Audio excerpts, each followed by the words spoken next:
வெற்றிவேல் முருகனுக்கு ரோர, எல்லாம் வல்ல பழனி பெருமானுக்கு ரோர, குருநாதர் அருணா பெருமானுக்கு ரோர. இந்த பாடல் கந்தரகாரம் 6வது பாடல். பெரும் பைம்புனத்தினுள் சிற்று ஏனல் காக்கின்ற பேதை கொங்கை விரும்பும் குமரனை மெய்யன்பினால் மெல்ல மெல்ல உள்ள அரும்பும் தனி பரம ஆனந்தம் தித்தித்து அறிந்த அன்றே கரும்பும் துவர்த்து செந்தேனும் பிடித்து அறக்கைத்தது. பைம்னா பசுமையான, புனம்னா திணைப்பணம், ஏனல்னா கொல்லை, பேதைனா பேதை பருவத்து பெண், கள்ளமற்றாள் அப்படி வச்சுக்கலாம். உள்ளனா தியானிக்க, தித்தித்துனா துய்த்து, அறனா முற்றிலும், கைத்ததுன்னா கசந்து.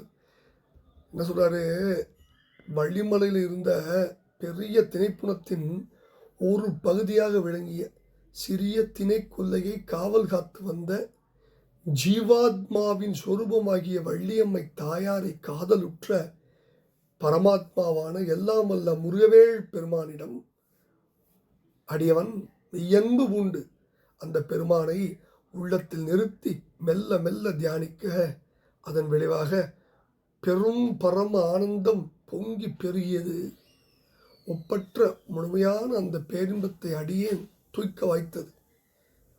அந்த பேரின்பத்தின் இனிமையை அடியேன் துய்த்து உணர்ந்த பொழுதில் இனியவை என்று உலகோரால் அறியப்பட்ட மற்ற அனைத்தும் தங்கள் இன்சுவையை இழந்துவிட்டன என அடியேன் உணர நேர்ந்தது.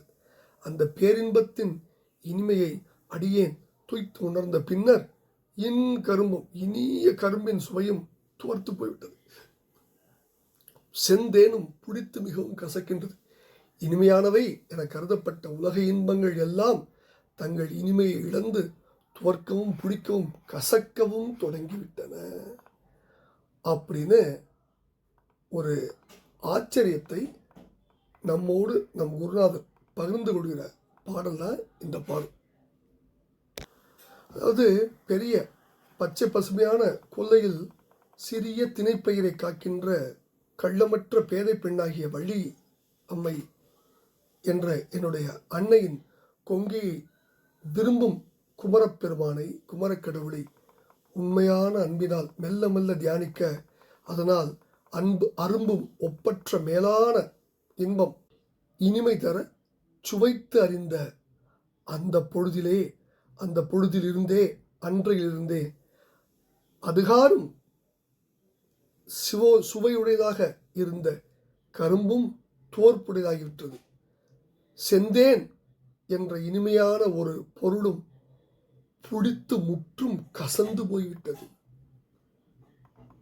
அப்படின்னு தனக்கு வந்த ஆச்சரியத்தின் வெளிப்பாட்டை இந்த பாடலில் நம் குருநாதர் நம்மோடு பகிர்ந்து கொள்கிறார். அது அந்த பாட்டு. பழனியாண்டவர் திருவடிக்கு சமர்ப்பணம். குருநாதர் அருணா பெருமான் திருவடியே சரணம். முருகாஜனம்.